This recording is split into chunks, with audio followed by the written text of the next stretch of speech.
Hi everyone, my name is Samantha Gregory and today I'll be talking about tackling global obesity rates. Firstly, let's establish the problem. Overweight and obesity are defined as an abnormal or excessive accumulation of fat that presents a risk to health. So what's the problem? Overweight and obesity can lead to a number of serious and potentially life-threatening conditions. These include type 2 diabetes, coronary heart disease, strokes and some cancers. It can also lead to psychological problems such as depression and low self-esteem. This is a very prevalent and widespread problem, with 2.8 million people dying every year as a result. There are more people on Earth that are overweight than are underweight, and in New Zealand around 1 in 3 adults are obese and 1 in 9 children are obese. This does not include those that are overweight, but strictly those that are obese, so have a BMI of 30 or over.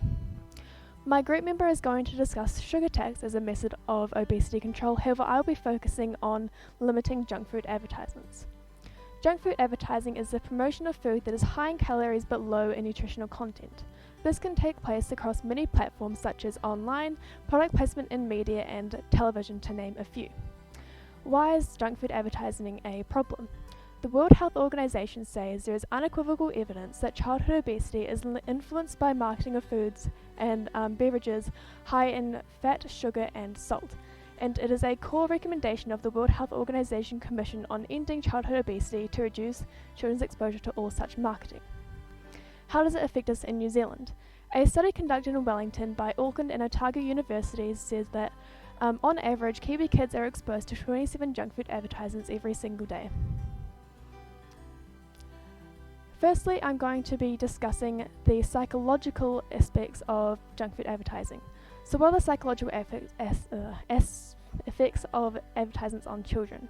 A Yale study found that children between the ages of 7 and 11 were unable to differentiate between the actual program and the food commercials shown in between segments. Many studies have found a direct link between obesity in children and their exposure to marketing of highly unhealthy food, especially when food heroes and their film characters were used to promote this food. There is a great reason to believe that a ban of these advertisements will work because we have seen success in banning other harmful advertisements. For example, in New Zealand there is a near comprehensive ban on tobacco advertising and promotion. As a result of these restrictions, the total amount of tobacco consumed per capita has decreased 23% in 2010 to 2014.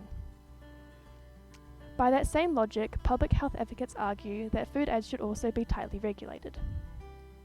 Secondly, in regard to the ethical aspects of junk food advertising, is junk food advertising ethical given the health consequences? 73% of teenagers are on some sort of social media site, so advertisements are inevitable. Advertising potentially harmful products such as unhealthy foods to children is unethical, since children cannot properly understand or interpret advertising messages and are heavily persuaded by them. Given the vulnerability of children to junk food advertising and its potentially harmful impacts, it may be arguably regarded as a form of exploitation. Under the United Nations Convention on the Right of the Child, countries have a responsibility to protect children from all forms of exploitation.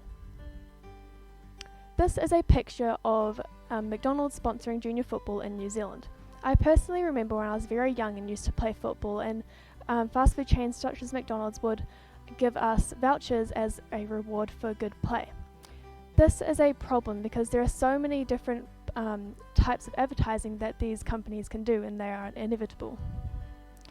So what steps have we taken locally in New Zealand to limit junk food advertisements? In New Zealand there are a number of rules under the ASA Advertising Standards Code that limit the advertising of unhealthy food or occasional food and beverage products. They must not encourage excessive consumption or purchases of foods high in saturated fat, sugar and salt.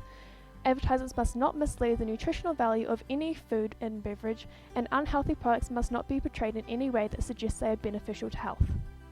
Similarly, in this ASA Children and Young People's Advertising Code, junk food advertisements must not mislead or target children placed in any media where children are likely to be a significant portion of the expected average audience.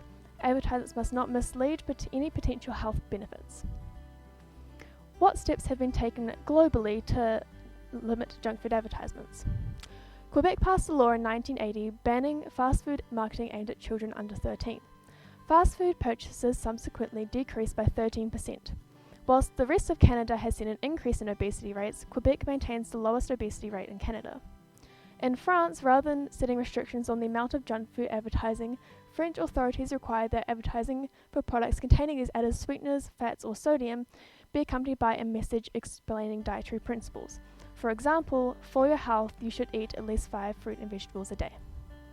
In the United Kingdom, a decade ago, the government passed a statutory ban on television advertising to children under 16 of foods high in fats, sugar, and salt.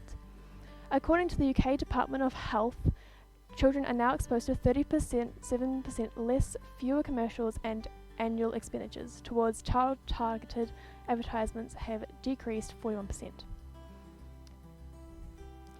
What are the steps we need to take in New Zealand? There are a number of steps we need to take in New Zealand to limit junk food advertising. Foods high in sugar, fat, and salt should be banned from sponsorship, specifically children's events, and marketing in schools because, as I previously mentioned, children are heavily persuaded by them. Advertising of occasional food and beverage products should be severely restricted regardless of its target audience. The steps we need to take globally are: companies should be informed of the ethical consequences of marketing unhealthy food to children. Many companies may be unaware of the health risks that are associated with the advertisements of food high in fat, sugar, and salt on children. Marketing of unhealthy food should include a warning message, similar to what is done in France and what is done on tobacco packaging. So, why limiting junk food advertisements? Well, we have seen success in removing the advertisements of tobacco, and in just 4 years, the tobacco consumed per capita decreased by 23%. Places such as Quebec have seen lower obesity rates versus the rest of Canada, which have implemented no restrictions on advertising, and it does not cost consumers any extra, unlike other possible solutions. It simply just removes temptation. It also promotes a healthier relationship with food or mindful eating. This means that by removing advertisements, our subconscious is less influenced, so we become more aware of the nutrients our body needs. We choose to eat foods that are satisfying and nourishing to our bodies, rather than the unhealthy food we may see in advertisements. It also removes a form of child exploitation, because companies would not be allowed to use children to make a profit because they're heavily persuaded by the advertisements they see. I truly believe that limiting junk food advertisements will lead to a significant reduction in global obesity rates. I hope countries make limiting these advertisements a priority. Thank you for listening.